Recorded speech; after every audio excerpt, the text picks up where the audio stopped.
If you had told me a month ago that the most terrifying girl on campus would one day look at me like I was the only thing in the world worth chasing, I would have laughed in your face. Then again, a month ago, Cassandra Vale was still just my bully. Not my problem, not my rumor, not my almost, just my bully. And it all started with a bowl of tomato soup, a designer shoe, and a bet that turned my life into the favorite sport of everyone at Blackthorne University. The moment itself lasted maybe 5 seconds. My tray slipped. The soup exploded across the floor. My notebook landed in a red puddle, and half the cafeteria went silent, the other half laughed. I stood there frozen, my hands empty, my white sneakers stained, my chest burning so hard I thought I might actually pass out. Then I heard her voice. Low, smooth, beautiful. Oops. Cassandra Vale. Of course. Who else could make a single word sound like a knife dragged slowly over silk? I looked up. She stood in front of me in her navy blazer, dark hair spilling in polished waves over one shoulder, gray eyes cool and unreadable. Like she was examining a mildly interesting piece of damage she hadn't decided whether to claim or discard. Behind her stood Nina Hart and the rest of their little kingdom of rich, elegant predators. Nina let out a soft whistle. Damn, that looked expensive. It was soup, I muttered. It was your dignity, Nina corrected. A few nearby tables snickered. My fingers curled into my palms. This wasn't new. At Blackthorne, Cassandra never shoved me into lockers or pulled childish stunts like in bad teen dramas. Her cruelty was cleaner than that, more polished, more efficient. She erased me from rooms with a look, corrected me in class just loudly enough for everyone to hear. Borrowed my pen and never returned it. Sat in my usual library seat because, in her words, the light was better there. Once looked over my presentation outfit and said, in front of 6 people, muted colors are a good choice. Less chance anyone notices you. And the worst part? She always smiled when she did it. Never big, never obvious. Just enough to tell me she enjoyed watching me understand. I crouched to pick up my soaked notebook. That was when Nina said, "You know, I bet Cassandra could make any girl at this school fall for her if she actually tried." The air shifted. I didn't look up right away, but I could feel it, the way the nearby tables leaned closer, the way conversations dropped, the way attention snapped toward us like a camera lens focusing. Nina loved an audience almost as much as Cassandra loved control. One of the guys from the lacrosse table called out, "That's not even a bet. Cassandra gets girls just by breathing." A blonde girl at the next table said, "Please, not every girl." Nina smiled slowly. Then she looked right at me. My stomach dropped. "Oh, come on," she said lightly. "Let's make this interesting." I straightened, notebook in hand, soup dripping from the bottom edge. Cassandra still hadn't moved. She was watching me, not the mess. Me. Nina folded her arms. Let's say, the quiet scholarship girl. A small laugh rolled through the room. I felt heat crawl up my neck. I should have walked away. I know that now.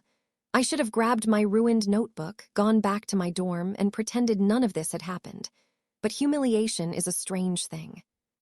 If you swallow enough of it, one day it stops burning and starts curdling into something else. Something sharp, something reckless. I lifted my chin. "My name is Maya," I said. That got the room quiet again. Nina blinked, almost amused. Then Maya. Cassandra finally spoke. "Don't." One word, flat, calm, but Nina just grinned wider. "What, afraid?"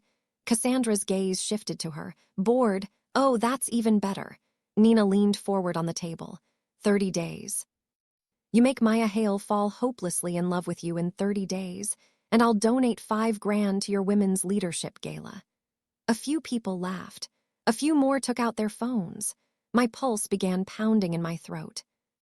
Cassandra's face didn't change, but I saw it just for a second. The tiny flicker in her eyes. Interest. That terrified me more than the bet itself.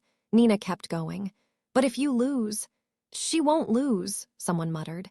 Nina raised a finger. "If she loses, she has to publicly admit in front of the whole student union that she is not, in fact, the most irresistible creature on this campus."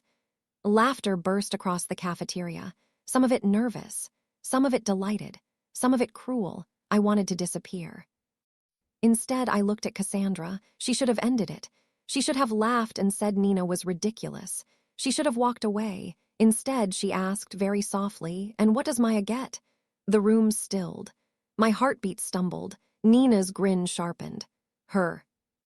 If she survives 30 days with you, I'll personally make sure the entire campus leaves her alone for the rest of the year.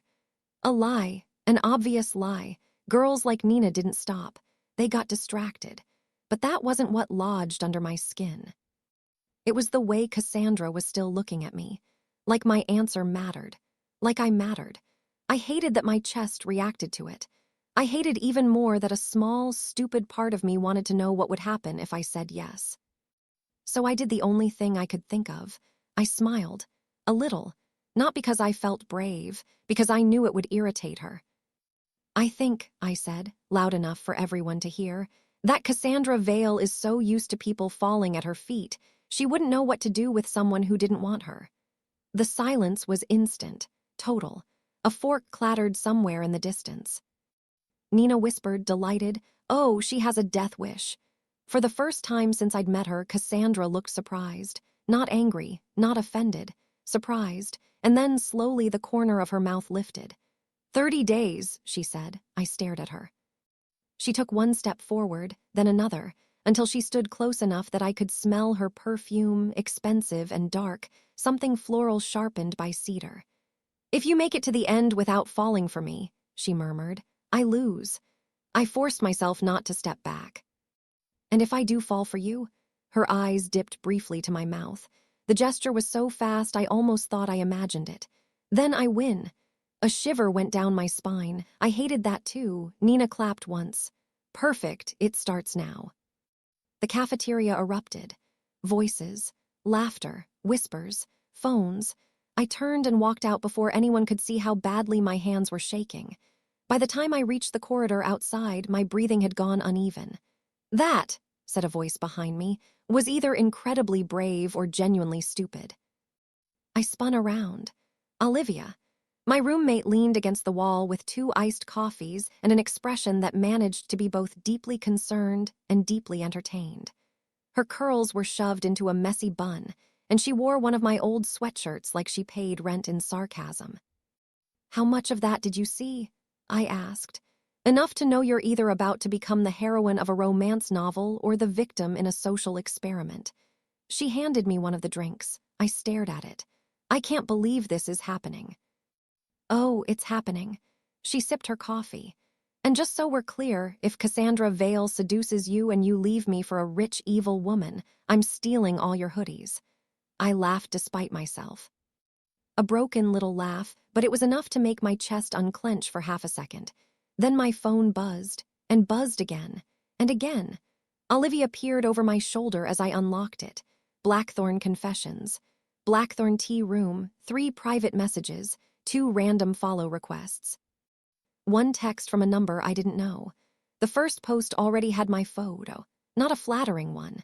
Me standing beside the exploded tray, cheeks burning, eyes wide, while Cassandra looked down at me like the opening scene of a very expensive tragedy. Caption: "Cassandra Vale has officially chosen her target. 30 days, place your bets." My stomach twisted. Second post: "Not gonna lie, the tension was insane." Third: "Does Maya even know Cassandra only gets mean when she's interested?" I looked up. "Interested?" Olivia made a face. "That rumor has existed since freshman year." "What rumor?" "That Cassandra doesn't bully girls she hates, she bullies girls she notices." I stared at her. "That's psychotic." "Oh, absolutely." I shoved my phone into my bag. "I'm not doing this." "You're already doing this." "No, I'm not. I'm ignoring her." Olivia raised a brow. "And if she doesn't ignore you back?" I didn't answer, because I already knew she wouldn't. The next morning, I woke up to flowers, not a bouquet. A single white rose laid on my desk with a folded card tucked beneath the stem. Olivia, who had apparently been awake long enough to make instant ramen at 8 in the morning, nearly choked when I picked it up. "No," she breathed. "No, she did not." I opened the card. "Day 1, try not to look so frightened when you see me. It wounds my ego." "See," Olivia slapped a hand over her mouth. "I'm obsessed with her." I'm calling campus security. You absolutely are not. I crushed the note in my fist and left for class 10 minutes early. That was mistake number 1. Mistake number 2 was thinking early meant safe. The humanities courtyard was almost empty when I crossed it, clutching my bag strap and trying very hard not to think about white roses, public bets, or the exact shape of Cassandra's mouth when she was amused. I was halfway up the steps when someone stepped into my path. Her. Obviously, Cassandra held out a coffee. I stopped dead. "What is that?" "Caramel latte," she said. "Extra cinnamon." I stared. "How do you know my order?" She looked genuinely puzzled. "You get it every Tuesday." Something in me went still, not because it was romantic. Because it was unnerving. "Have you been watching me?" Her expression barely shifted. "That sounds worse out loud." I folded my arms. "I'm not taking it." She took one more step closer. "You look tired." "I am tired. You started a public humiliation campaign." "No," she said calmly. "Nina started a campaign. I accepted a challenge." "Oh, that makes it so much better." A tiny smile touched her lips. It was criminal how unfairly pretty she was when she looked like that. "I'm learning," she said. I narrowed my eyes. "Learning what?" "That you're meaner than I expected."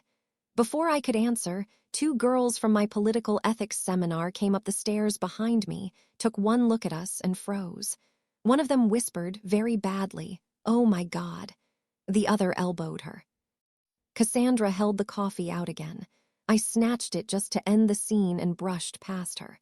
As I reached the doors, she called after me, "You're welcome, Maya." I did not turn around, but the back of my neck stayed hot through the entire lecture. By lunch, a photo of the coffee handoff had spread across 3 campus accounts. By 2 p.m., people were openly staring at me in the library. By 4, some girl I had never spoken to before sat across from me, leaned in, and said, "Just so you know, if Cassandra is dating you now, she moves on fast." I blinked. "She's not dating me." The girl shrugged. "That's not what it looks like." Then she got up and walked away before I could ask what the hell that meant. At 6 p.m., things got worse. I was leaving my work-study shift at the campus writing center when I heard raised voices in the corridor outside. Nina's, and another girl, S. I slowed near the corner. "You said this would be funny," the other girl snapped. Not that she'd actually keep going. Nina laughed. "Please, Cassandra gets bored by day 3 with everyone." She bought her coffee. "That means nothing." There was a pause. Then Nina said, quieter, "Unless she's doing that thing again." My grip tightened on my bag. "What thing?" The other girl sounded uneasy. "If she's serious, you should stop pushing." Nina scoffed. "Cassandra doesn't get serious. She gets possessive. Big difference." Footsteps approached. I ducked back before they saw me. My heart was pounding by the time I left the building. Possessive. The word sat in my mind like a splinter. That night I told Olivia everything, including the conversation, including the flowers, including the coffee, including the deeply humiliating fact that part of me kept replaying Cassandra's voice. Olivia listened from her bed, chewing gummy worms like she was being paid to supervise my emotional collapse. Then she said, "Okay, 2 possibilities.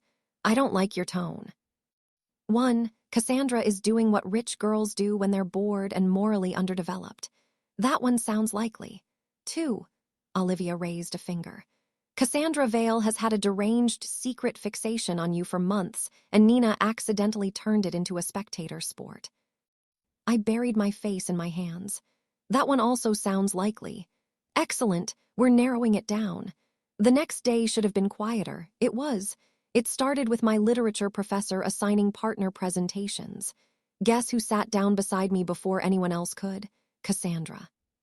The room literally buzzed. Professor Ellis looked up over her glasses, clocked the entire situation in one glance, and said only, "How efficient." I stared at Cassandra. "No." She set her notebook down. "Yes, you don't even like this class." "I like power structures in Gothic fiction." "No, you like winning." Her eyes glinted. "That too." Before I could move, Professor Ellis clapped her hands. "Partners are final."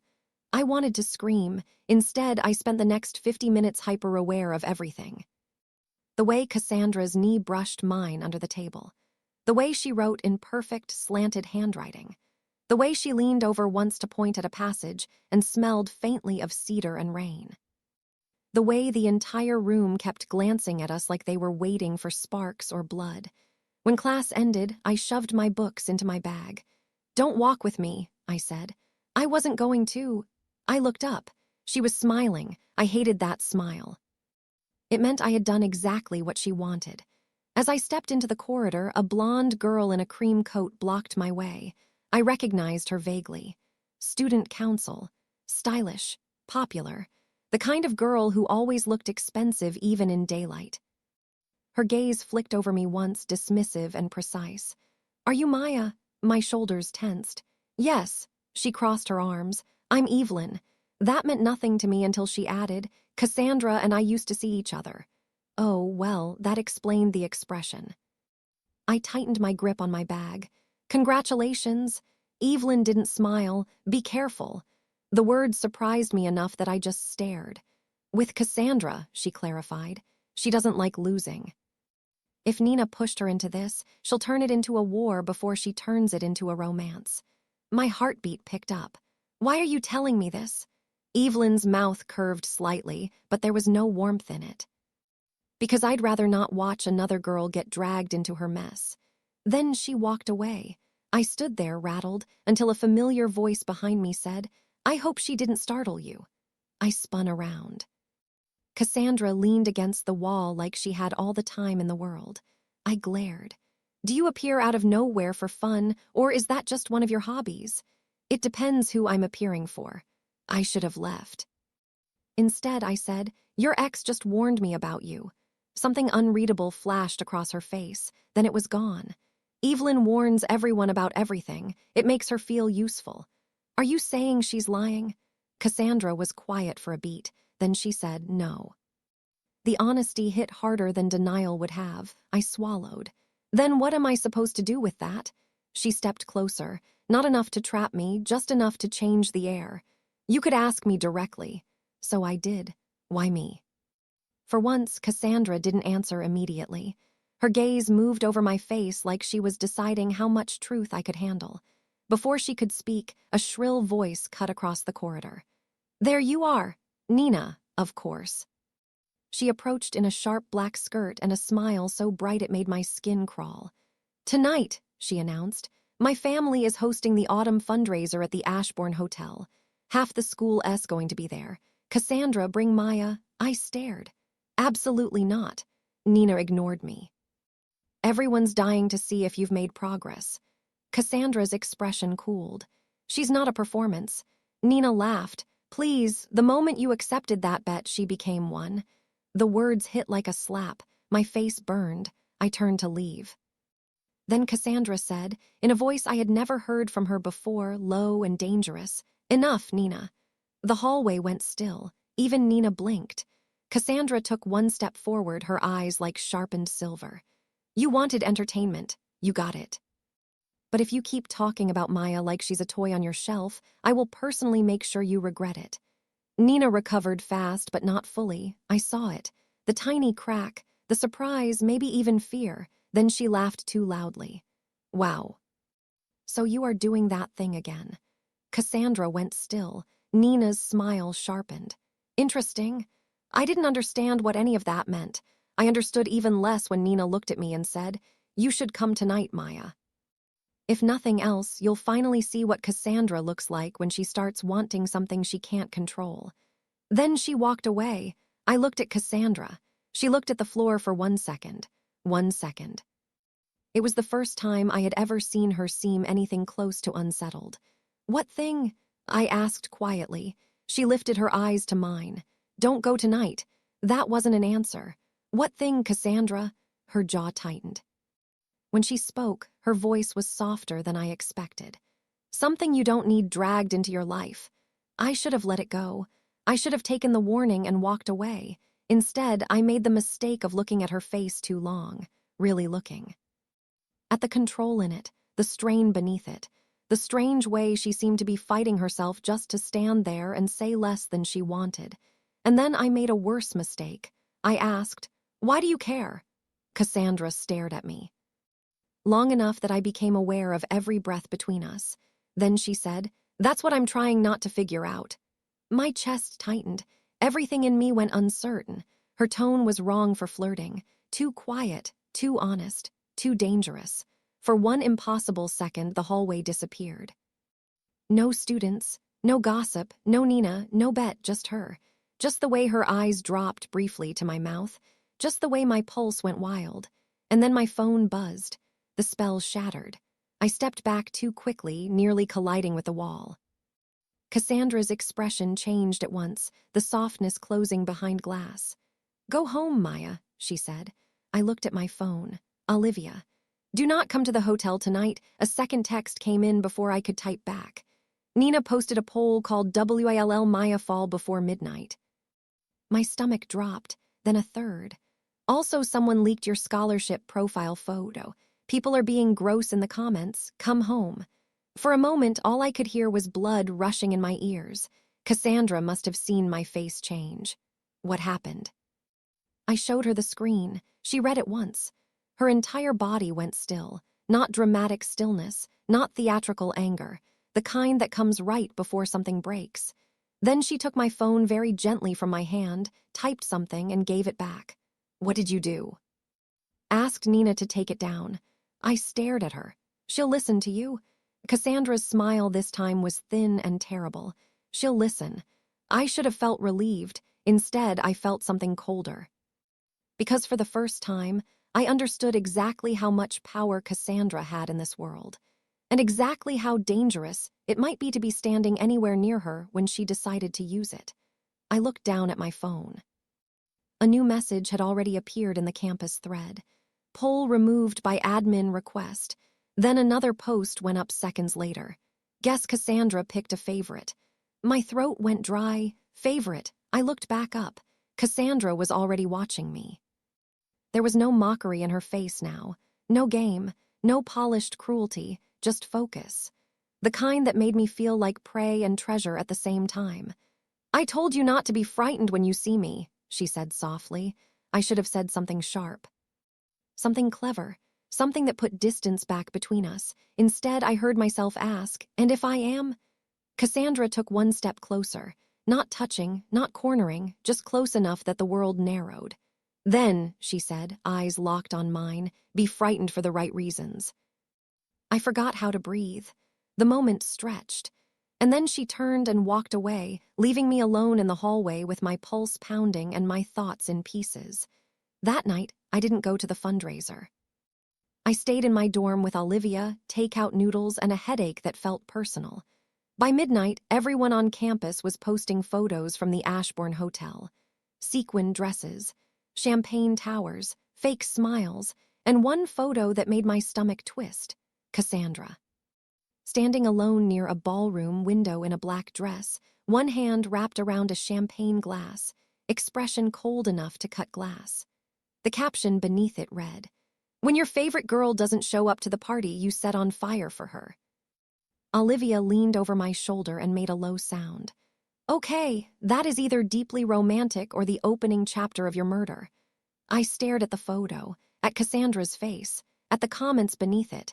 Then I saw the newest post. No photo this time, just text. "Breaking, Nina says if Maya won't come to the party might come to Maya." My blood ran cold. Before I could even process it, my phone lit up with an unknown number. One message. "Lock your dorm room door, now. Cassandra." And from somewhere down the residence hall, laughter erupted. Female voices, several of them getting closer.